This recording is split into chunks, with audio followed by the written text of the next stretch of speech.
예수님. 즐거운 성경 공부 시간이 돌아왔습니다. 이번 시간은 구약 성경의 줄거리에 대해서 살펴보겠습니다. 구약 성경의 뼈대.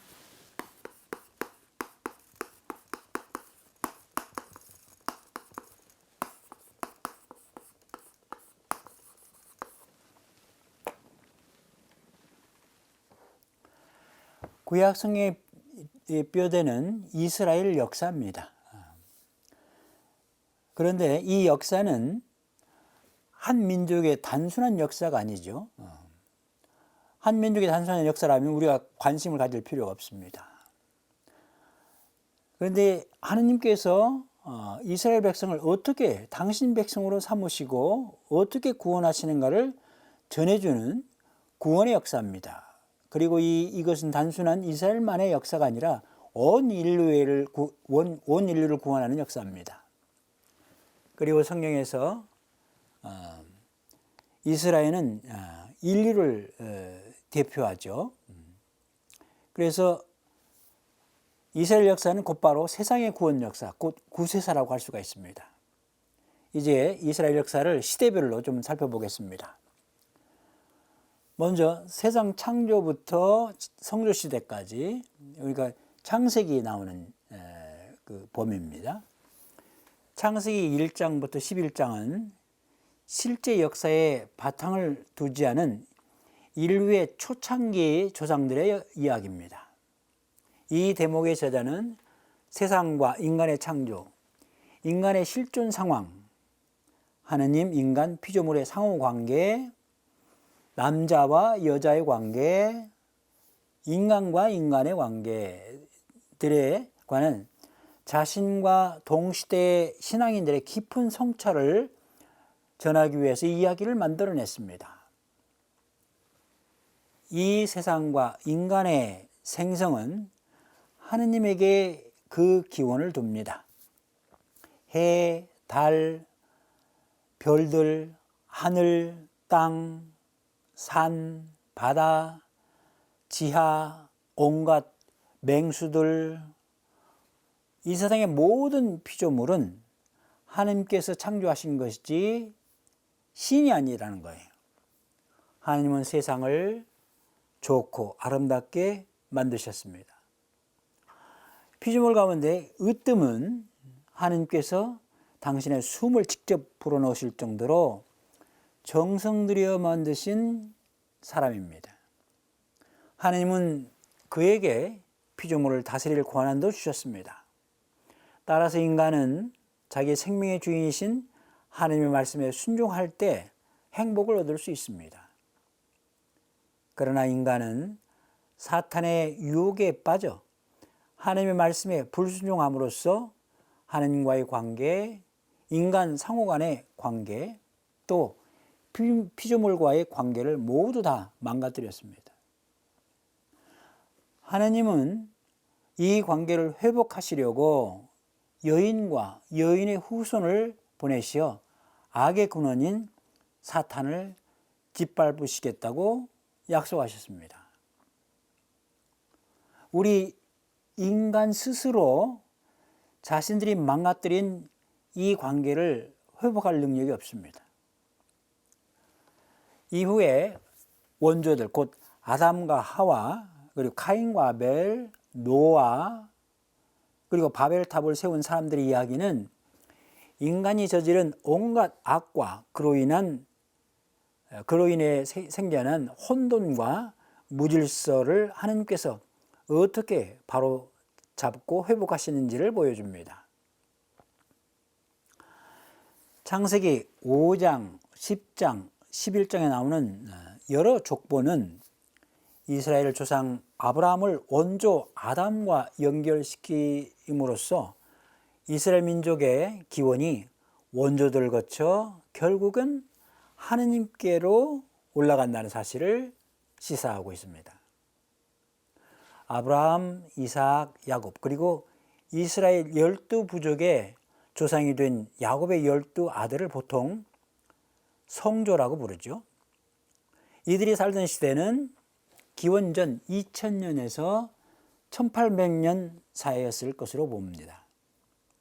이들에 관한 이야기는 창세기 12장부터 50장까지 전개됩니다. 그리고 그 핵심에는 아브라함과 맺으신 하느님의 계약과 그 계약에 반응하는 아브라함의 순종이 자리 잡고 있습니다. 하느님은 아브라함에게 땅과 후손과 또 축복을 약속하시면서 당신의 말씀에 전적으로 순종하기를 요구하십니다. 아브라함은 하느님의 말씀에 철저하게 순종했고 하느님은 당신의 약속을 성실하게 이행하셨습니다. 아브라함의 후손들은 급속도로 불어났고 가나안의 땅을 많이 차지하게 됩니다. 하나님 편에서 계약을 이행하고 인간 편에서 그분의 말씀에 순종하는 데에 아무런 장애와 유혹이 없었던 것은 아니죠. 이는 성도들의 이야기에서도 잘 드러나지만 특히 이집트 탈출 사건에서 가장 뚜렷하게 드러납니다.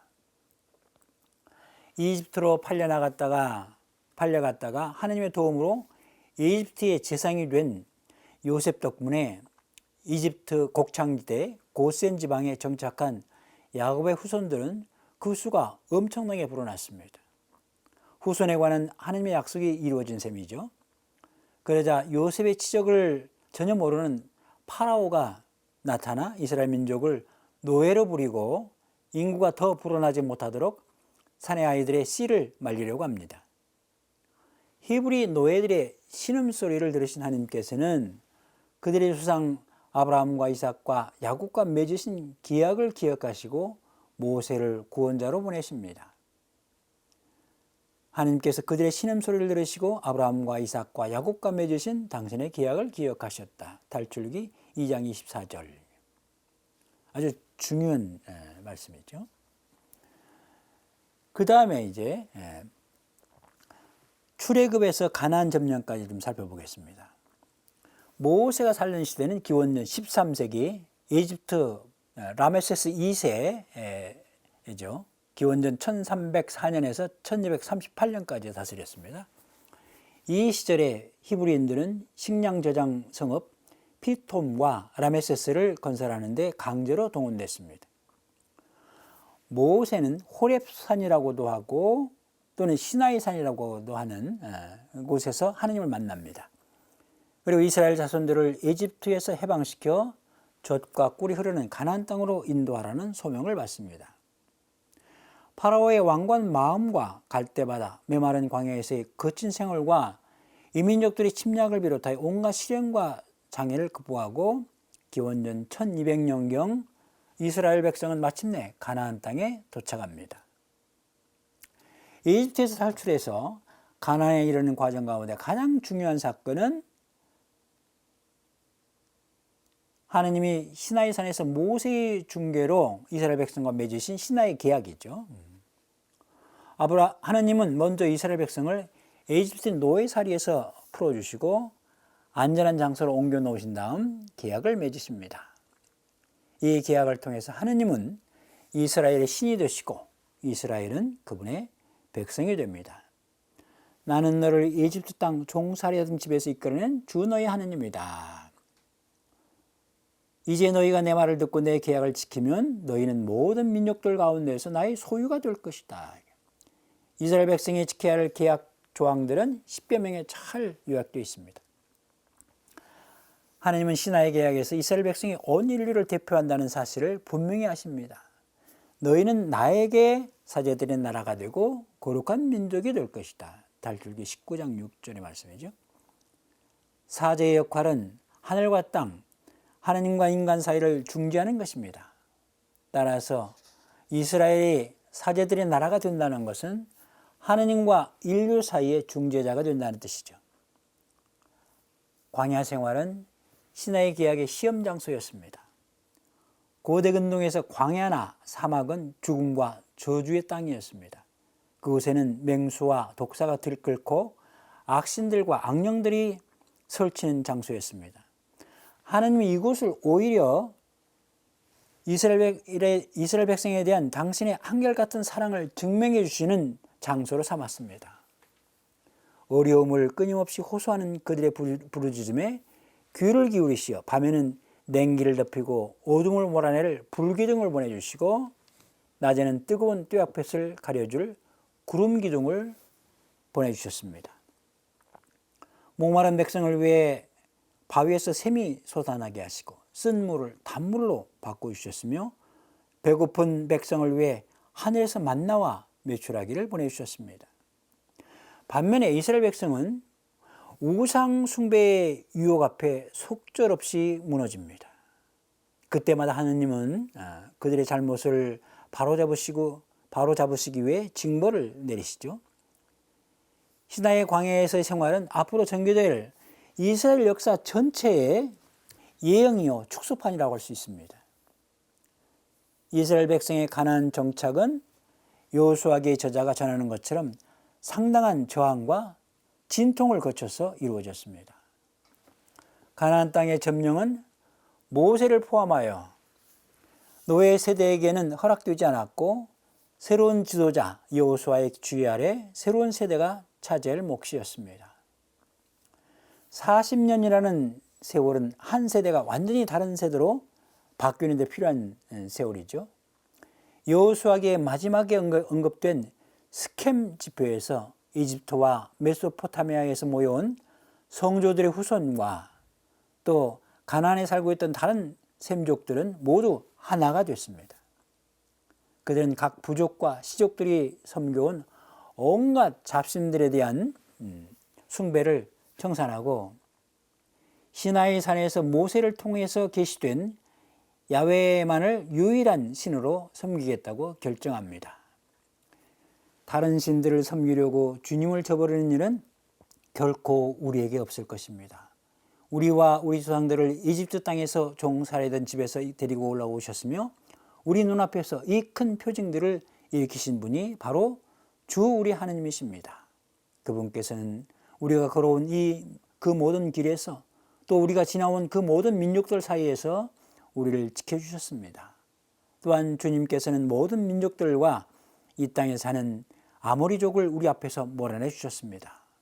그러므로 우리도 주님을 섬기겠습니다. 그분만이 우리 하느님이십니다. 여호수아기 24장 16절 이하의 말씀이죠. 가나안 정착으로 후손에 대한 약속에 이어 땅에 대한 하느님의 약속이 마침내 성취됩니다.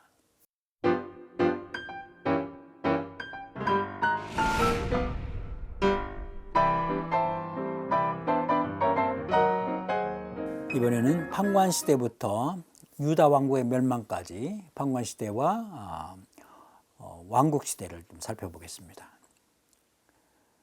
여호수아가 죽고 난 다음 왕정이 들어서기까지 200년 가까이 지속된 판관시대, 그러니까 기원전 1200년경부터 1030년경까지 이 판관시대는 새로운 땅에서 새로운 세대가 겪었던 극심한 혼란의 시기였습니다. 밖으로는 아직도 정복하지 못한 이민족들이 끊임없는 공격을 받아야 했습니다. 안으로는 스켐 지표에서 12부족이 일치단결하여 야훼만을 섬기겠다고, 유일한 주님으로 섬기겠다고 굳게 맹세했지만 이스라엘 자손들은 가나안 땅의 가장 강력한 신 바알을 비롯해서 주변 민족들이 섬기는 낯선 신들을 섬기면서 서로 내분까지 일으켰습니다.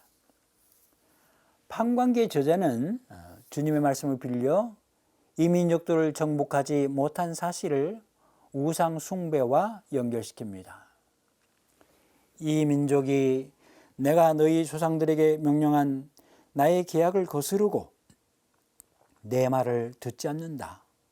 그러므로 나도 여호수아가 남기고 죽은 민족들 가운데에서 그 어떤 민족도 더 이상 쫓아내지 않겠다. 판관기 2장 20절과 21절의 말씀입니다. 이 민족들의 침입은 하나님께서 이스라엘을 시험하시는 하나의 훈련 과정이었습니다. 이 시기에 이스라엘에는 일정한 종교 현상이 되풀이됩니다. 첫째, 이스라엘이 야훼를 버리고 이방인 신들을 섬깁니다. 그러면 이제 둘째, 주님께서 이민족을 보내셔 이스라엘을 억압하게 하십니다. 셋째, 이스라엘이 도와달라고 호소하면은 주님께서 판관을 보내십니다.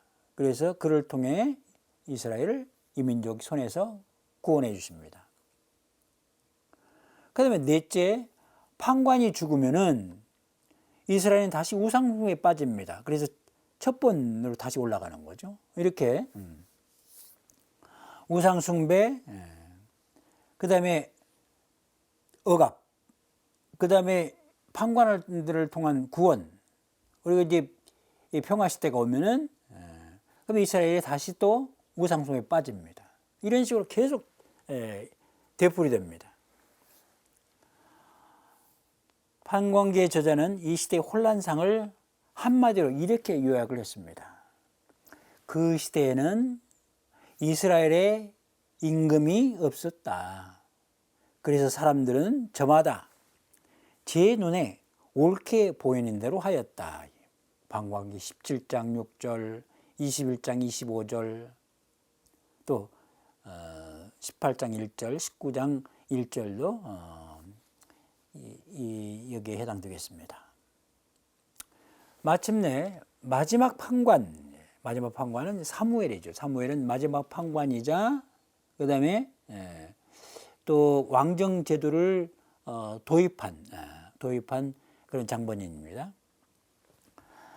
마지막 판관 사무엘은 백성들의 원의를 받아들여 주변의 민족들이 시행하고 있는 왕정 제도를 이스라엘에도 끌어들이기로 결정합니다. 자, 생각해 보십시오. 지금 주변에 있는 그 도시들 다 도시 왕국을 건설했거든요. 그때 임금이 다 있었습니다. 왕이 있어서 왕이 평상시에 이제 군사 훈련을 이렇게 시켜놓고 유사시에 이제 그 군대를 투입하는 거죠. 그런데 이스라엘은 왕이 없어요.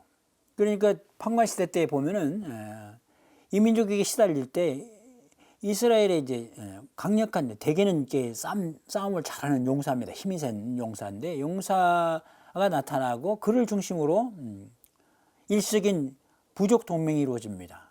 그리고 각 부족에서 장정들을 차출해 가지고 민병대 수준의 이제 군대를 형성하죠. 그리고 대체를 했습니다. 그게 한계가 있는 거죠. 그래서 사무엘에게 우리에게도 임금을 뽑아 주십시오. 그게 요청합니다.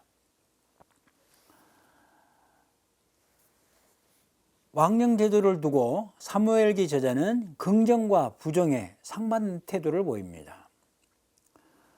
왕정 제도 자체의 필요성을 인정하면서도 임금들의 필연적인 실정을 경고합니다. 너희가 임금을 그렇게 원하는가? 임금이 들어섰을 때 어떤 부작용이 일어나는가? 이것을 사무엘은 백성들한테 알려줍니다.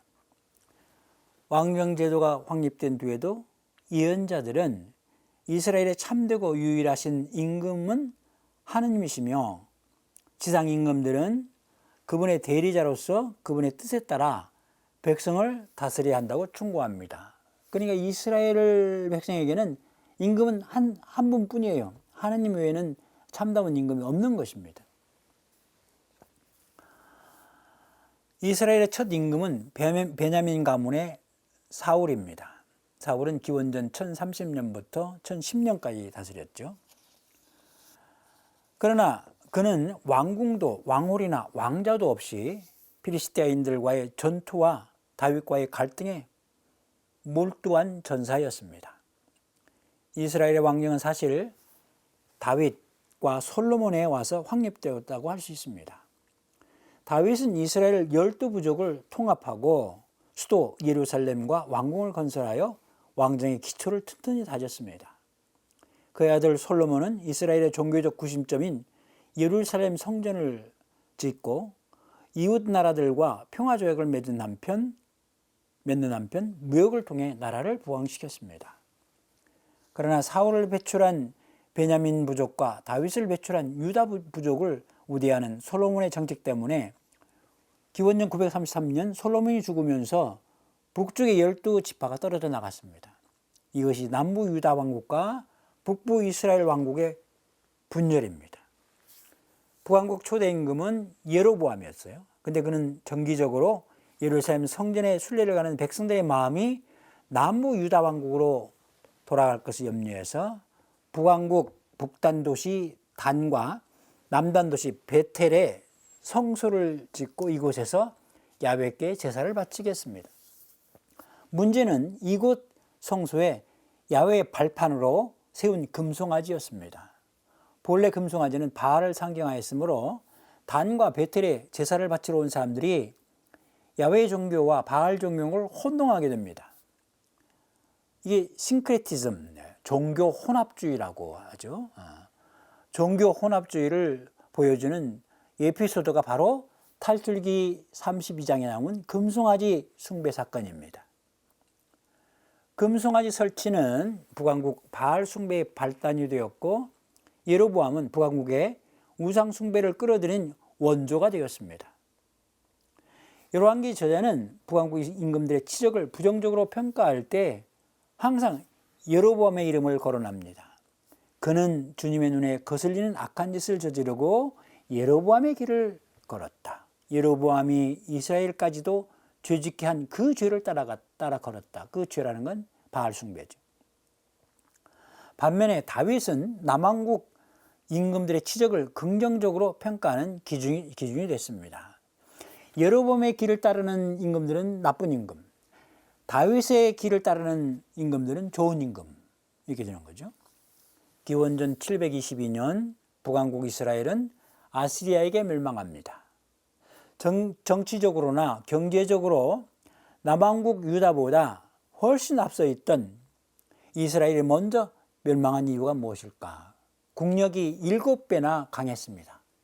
북왕국이. 열왕기 저자는 이렇게 그 이유를 밝힙니다. 이스라엘 자손들은 예로보암이 지은 온갖 죄를 따라 걷고 그 죄에서 돌아서지 않았다. 마침내 주님께서는 당신 종 예언자들을 통하여 말씀하신 대로 그들을 당신 앞에서 물리치셨다. 그래서 이스라엘은 자기들의 땅에서 아시리아로 유배를 떠나 오늘에 이르렀다. 열왕기 하권 17장의 말씀이죠. 아시리아는 이스라엘의 지도자들을 아시리아에 끌고 가고 아시리아 제국의 다른 이방 민족들을 이스라엘에 보냈습니다.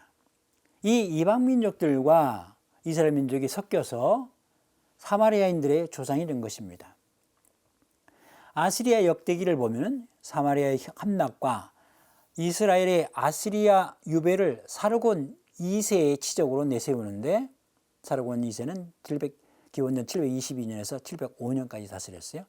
이때 이스라엘 유배자 수를 27,290명으로 밝힙니다. 홀로 남은 유다 왕국은 기원전 587년에 바벨론에 멸망당합니다. 바벨론 임금 느부갓네자르는 587년 7월에 예루살렘 도성을 장악하고 도성을 탈출하여 도망치던 유다 왕국의 마지막 임금 시드키야를 예리코에서 붙잡아 리블라라는 곳으로 끌고 갑니다. 시드키야가 보는 앞에서 그의 아들들을 살해한 느부갓네자르는 그의 눈을 뽑아버립니다. 그래서 시드키야가 살아생전에 마지막 본 장면은 자기 아들들이 살해당하는 장면이었습니다. 비참하죠. 그리고는 바벨론에 포로로 끌고 갔습니다.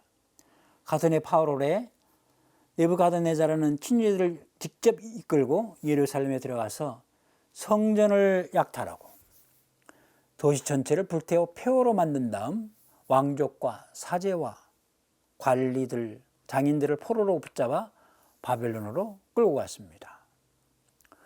열왕기 저자는 유다의 패망 원인을 이렇게 기록했습니다. 지드키야는 여호야킴이 하던 그대로 주님의 눈에 거슬리는 악한 짓을 저질렀다.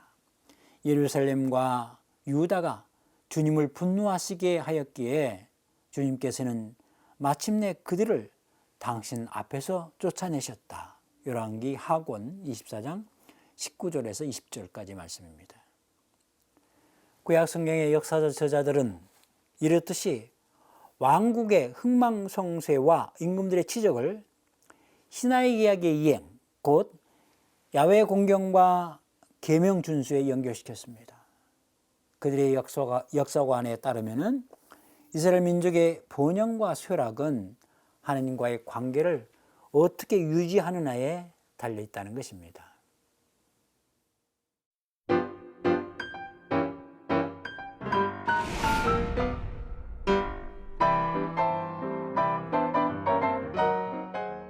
이번에는 바빌론 유배부터 로마의 식민 통치까지 살펴보겠습니다. 바벨론 유배 기원전 587년에 있었죠. 예루살렘의 함락과 바빌론 유배는 유다인들에게 엄청난 충격이었습니다.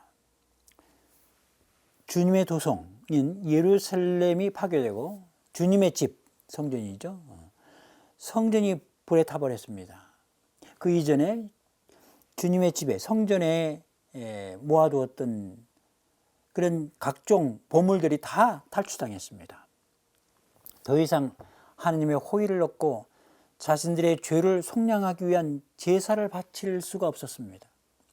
왕정제도도 속절없이 사라지고 사제들과 예언자들도 살해당하거나 포로로 끌려갔습니다. 도시와 건물을 비롯해서 눈에 보이는 온갖 종교, 정치, 제도와 가치들이 한꺼번에 다 무너졌습니다. 그것을 바라보면서 제2이사야서의 저자는 제2이사야서는 이사야서 40장부터 55장까지를 말하는데 이 저자는 폐허의 한복판에서 이렇게 외칩니다. 모든 인간은 풀이요 그 영화는 들의 꽃과 같다. 주님의 입김이 그 위로 불어오면 풀은 마르고 꽃은 시든다. 진정이 백성은 풀에 지나지 않는다. 풀은 마르고 꽃은 시들지만 우리 하나님의 말씀은 영원히 서 있으리라. 이사야서 40장 6절부터 8절까지 말씀입니다.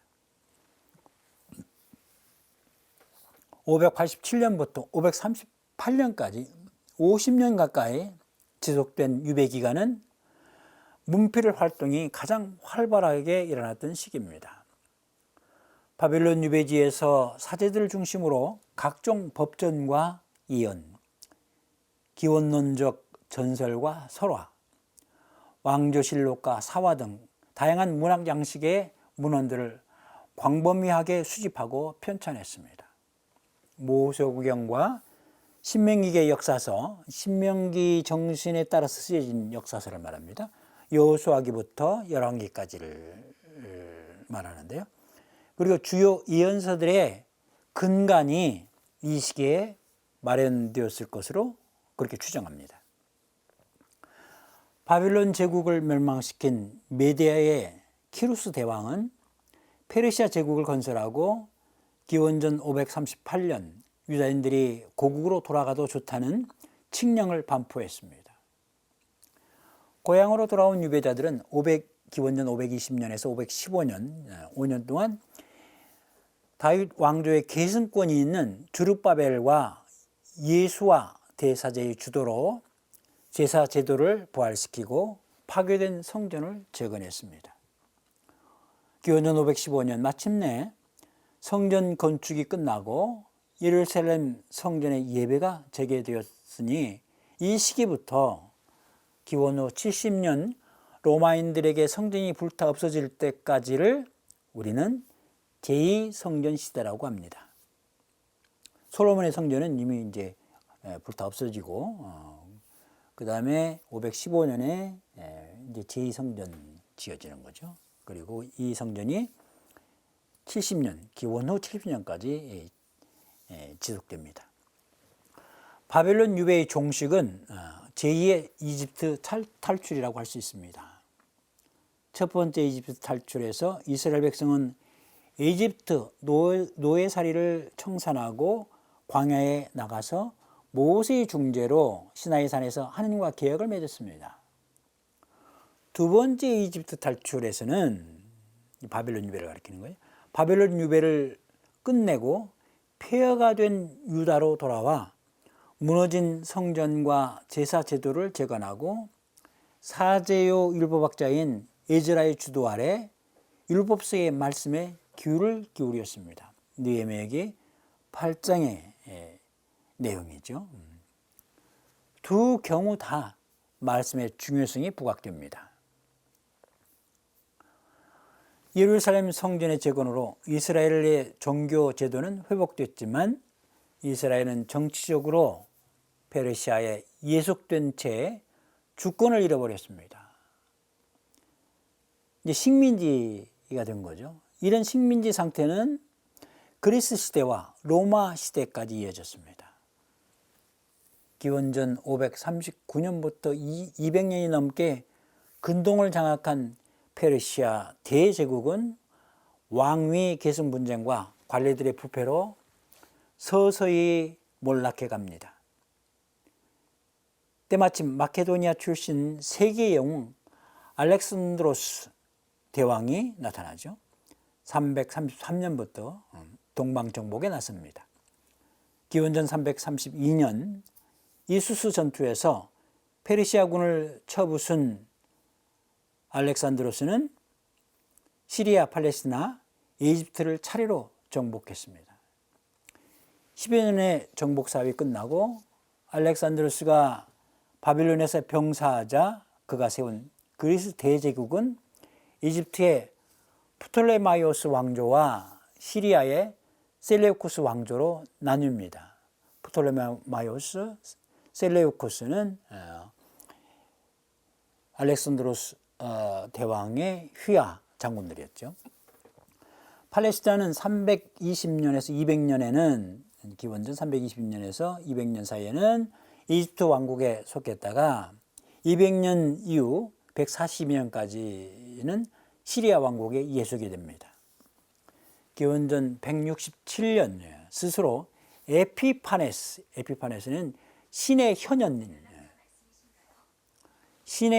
현현 에피파네스로 자처하던 시리아 임금 안티오코스 4세가 예루살렘 번제 제단 위에 제우스 제단을 세우고 할례와 안식일을 폐지하자 마타티아스와 그의 5 아들이 마카베오 항쟁을 일으켰습니다. 마카베오라는 말은 망치라는 뜻입니다. 164년 셋째 아들 유다 마카베오가 오염된 예루살렘 성전을 정화하고 성전 봉헌 축제를 지냈습니다. 143년 마지막까지 살아남은 둘째 아들 시몬이 시리아 제국에게서 자치권을 부여받아 유다인들을 다스리기 시작했습니다. 시몬은 대사제직을 겸하였고 그로부터 시작된 하스모니아 왕조는 기원전 37년까지 계속됐습니다. 하스모니아 왕조는 예루살렘 성전을 중심으로 신정 통치를 했는데 시리아 제국과 로마 제국 사이에서 때로는 이쪽에 때로는 저쪽에 조공을 바치면서 위험한 줄타기를 해야 했습니다. 그러다가 기원전 64년 로마 제국의 폼페우스가 시리아를 로마 제국의 속주로 만들고 팔레스티나는 시리아 속주에 편입시켰습니다. 63년 기원전 63년 하스모니아 왕조의 6대 임금 아리스토블루스 2세의 불손을 문제 삼아 폼페우스와 그의 군대가 예루살렘을 점령하고 성전에 난입합니다. 말을 타고 성전 안으로 막 들어오는 거예요, 폼페우스가. 그리고 예루살렘은 완전히 그때부터 로마의 지배하에 들어갔고 유다는 로마에 세금을 바치는 식민지로 전락해버립니다. 기원전 37년 헤로데는 권모술수로 로마인들의 후광을 얻고 하스모니아 가문의 마지막 임금 안티고노스를 처형하고 유다와 사마리아의 임금이 되어 기원전 4년까지 로마의 감시와 간섭 아래에서 팔레스타인을 제한적으로 다스렸습니다. 로마인들은 제국의 질서와 평화에 위협이 되지 않는 한 종교 문제에 별로 관심이 없었습니다. 로마를 자극하지 않고 로마의 질서를 어지럽히지 않는 종교, 이것은 합법적인 종교로 그렇게 인정을 했어요. 그러나 그리스 제국의 문화와 종교는 마카베오 항쟁이 보여주듯 셈종 문화와 종교와 여러 가지 면에서 정면으로 충돌했습니다. 셈족의 경제 기반은 근본적으로 시골의 전원 생활과 농업에 바탕을 두지만 헬라주의자들, 그러니까 그리스인들의 경제 기반은 도시에 바탕을 둡니다.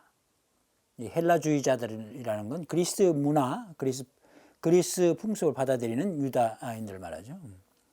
유다인들의 종교관은 유일신과 인격신 숭배를 절대시하며 윤리적이고 실천적인 데 반하여 그리스인들의 종교관은 모호한 다신론이나 범신론에 바탕을 두면서 형이상학적이고 사변적이었습니다. 셈종 문화는 특권주의와 배타주의의 특징을 드러내지만 그리스 문화는 보편주의와 합리주의의 특징을 드러냅니다. 셈족은 공동체를 강조하고 헬라주의자는 개인을 중요시합니다. 유다인들은 처음에 그리스 문화의 가치와 장점을 인정했습니다.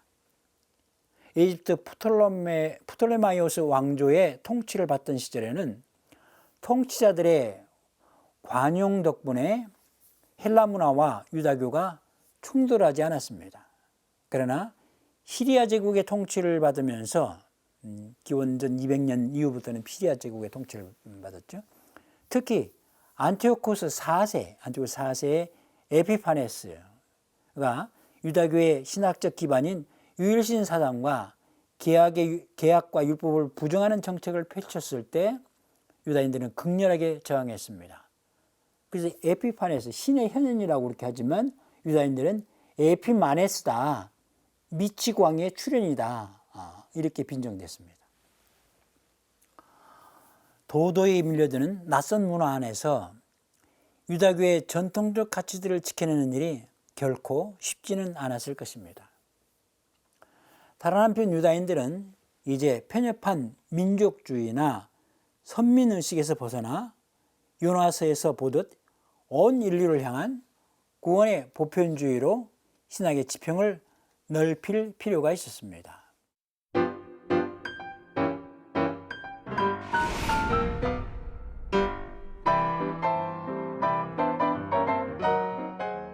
구약 성경의 뼈대에 대해서 좀 살펴봤죠. 이제 신약 성경으로 넘어가는데요. 구약 성경에서 신약 성경으로 넘어가는 그 과정에서 가장 중요한 사건이 있습니다. 그게 바로 예수님 사건입니다. 예수님 사건은 구원 역사의 정점입니다. 그래서 예수님 사건을 좀 따로 떼어서 깊이 살펴보고 싶습니다. 예수님 사건은 구원 역사의 클라이막스, 중심입니다. 그리고 그 가운데서도 십자가 죽음과 부활로 이루어진 파스카 사건은 구원 역사의 핵심입니다. 예수님 사건과 본격적인 교회 역사를 구원 역사의 큰 틀에서 정확하게 자리매김한 신약성경 저자는 루카입니다. 루카는 2권의 책을 썼죠. 이게 2권의 책인지 사실은 한 권의 통합본입니다. 통합본을 볼 수가 있습니다. 2부작. 루카는 자신의 2저서 제3복음서와 사도행전에서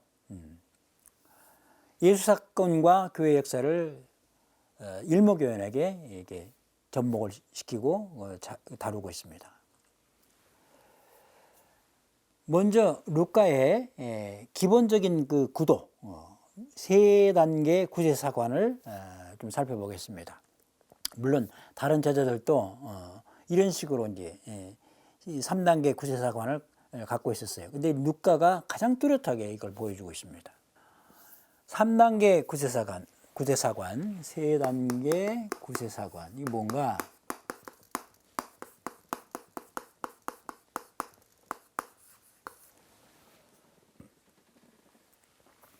구원의 역사를 셋으로 나누는 것입니다. 이스라엘 시대, 그 다음에 예수 시대, 교회 시대, 이게 셋으로 나눕니다. 신약성경 저자들은 이걸 다 받아들이고 있습니다. 하지만 좀 전에 말씀드린 것처럼 루카가 자신의 저서에서 이 3단계 구세사관을 아주 뚜렷하게 제시하고 있습니다. 루카는 이스라엘 시대에는 구약 성경이 잘 다루었다고 이제 전제를 하고, 그 다음에 예수 시대와 교회 시대를 자신의 두 저서에 할당하여 다룹니다. 예수 시대는 자신의 복음서, 루카 복음서에서 다루고, 교회 시대는 사도행전에서 다룹니다. 그런데 루카는 이스라엘 시대와 예수 시대, 그리고 예수 시대와 교회 시대를 칼로 무 자르듯이 분리하지 않고 자연스럽게 있는 그 대목을 여기 삽입합니다. 먼저 루카복음 1장과 2장에 나오는 예수님의 탄생사화와 유년사화는 이스라엘 시대와 예수 시대를 이어주는 구실랍니다. 이 대목에 나오는 세 창가가 있어요. 이 세 창가는 루카의 이런 신학적 의도를 잘 드러내주고 있습니다.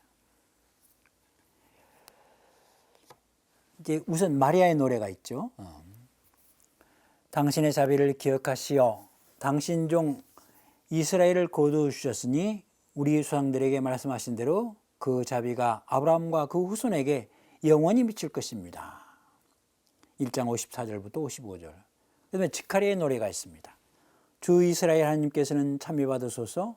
그분께서는 당신 백성을 찾아와 속량하시고 그분께서는 우리 조상들에게 자비를 베푸시고 당신의 거룩한 계약을 기억하셨습니다. 우리 하나님의 크신 자비로 높은 곳에서 별이 우리를 찾아오시어 어둠과 죽음의 그늘에 앉아있는 이들을 비추시고 우리 발을 평화의 길로 이끌어 주실 것입니다. 누가복음 1장 68절, 72절, 78, 79절. 그 다음에 시메온의 노래가 있죠. 주님 이제야 말씀하신 대로 당신 종을 평화로이 떠나게 해주셨습니다. 제 눈이 당신의 구원을 본 것입니다. 이는 당신께서 모든 민족들 앞에서 마련하신 것으로 다른 민족들에게는 계시의 빛이며 당신 백성 이스라엘에게는 영광입니다. 2장 29절부터 32절까지. 이상 세 가지 노래를 학자들은 초대교회에서 전례 때 부른 찬가였을 것으로 추정합니다. 세 노래의 공통점은 주님의 구원을 이스라엘 백성의 종교 전통 안에 묶어두고 있다는 사실입니다. 이제 구원은 예수님의 복음 선포와 교회의 선교 활동에 힘입어서 유다이즘의 틀을 벗어나 모든 민족에게 선포될 것입니다. 둘째로 루카는 예수 시대와 교회 시대를 잇는 대목을 제시하는데 루카복음의 맨 끝 두 절과 사도행전 첫 장입니다. 예수님께서 승천하신 뒤 사도들은 예수님께 경배하고 나서 크게 기뻐하며 예루살렘으로 돌아갔다. 그리고 줄곧 성전에서 하느님을 찬미하며 지냈다. 루카복음 24장 52절부터 53절, 루카복음의 마지막 두 절이죠. 사도행전 1장의 머리말과 예수님의 승천 기사는 루카가 첫 번째 책을 집필하고 나서 상당한 시일이 흘렀으므로 독자들에게 첫 번째 책의 내용이 무엇이고 그 책이 어떻게 마무리되었는지를 상기시키는 구실을 합니다. 한번 볼까요? 같이. 사도행전 1장 머리 말리기. 테오필로스님 첫 번째 책에서 저는 예수님의 행적과 가르침을 처음부터 다 다루었습니다. 이 첫 번째 책, 그 다음에 이제 두 번째 책 언급이 되는 거죠. 예수님께서 당신이 뽑으신 사도들에게 성령을 통하여 분부를 내리시고 나서 승천하신 날까지의 일을 다 다루었습니다. 그분께서는 순환을 받으신 뒤 당신이 살아계신 분이심을 여러 가지 증거로 사도들에게 드러내셨습니다. 그러면서 40일 동안 그들에게 여러 번 나타나시어 하나님 나라에 관한 말씀을 해 주셨습니다. 이렇게 되어 있어요.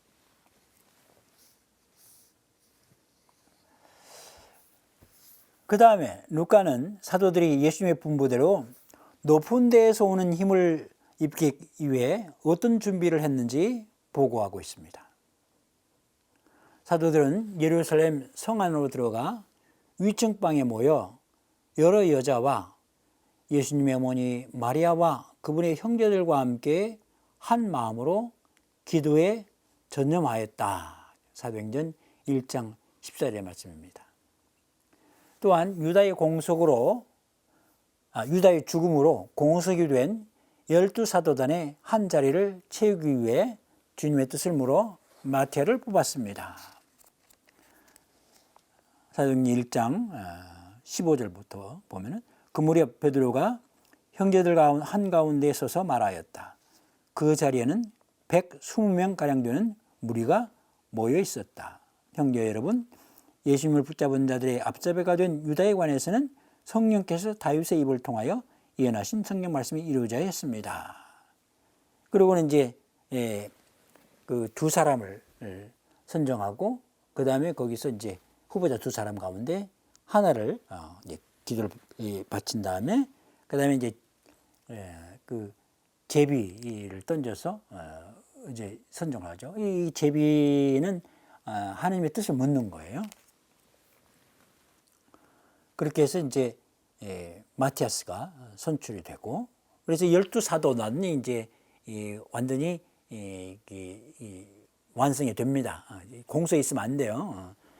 왜냐하면 교회는 이스라엘의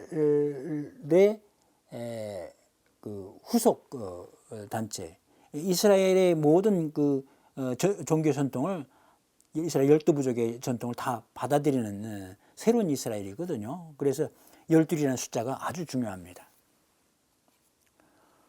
모든 준비가 다 마무리되었을 때 성령께서 오순절에 거센 바람과 불꽃 모양의 혀들과 더불어 12사도단과 함께 모인 무리 위에 들이닥치면서 교회 시대가 열리는 것이죠. 여기서 잠깐 우리가 이제 다음 시간에 우리가 이제 이 신약성의 이 뼈대인 예수님 사건과 그리고 교회 시대를 다룰 텐데, 여기서 이제 히브리 성경과 초대 그리스도인들이 받아들인 그리스 성경의 구성이 좀 다르죠. 왜 그럴까? 히브리 성경에서는 우선 토라가 제일 중심이에요. 토라. 율법서입니다. 율법서. 토라의 해석이 느비임, 예언서죠. 그리고 예언서의 해석이 케투빔,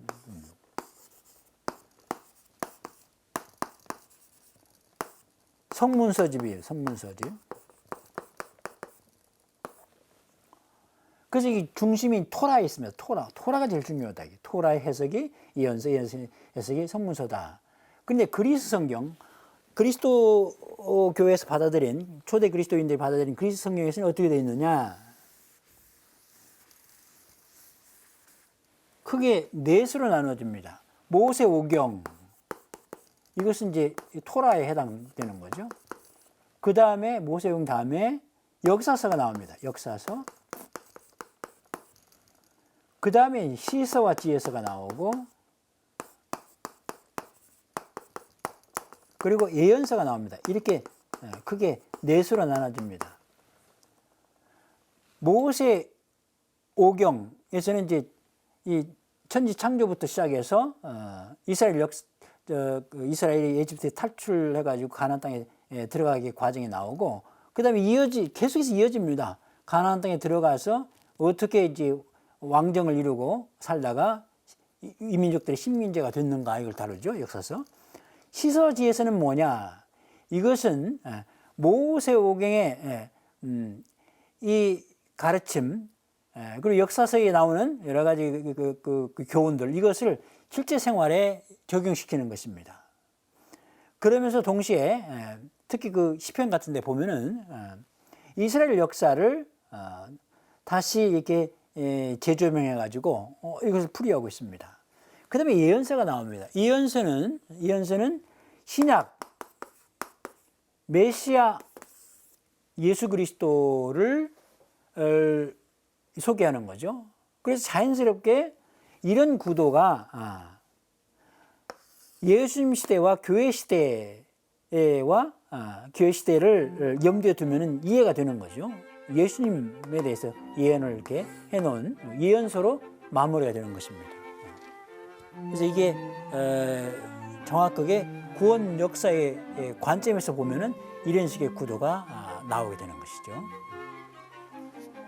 예, 구약 성경의 뼈에 대해서 말씀드렸습니다.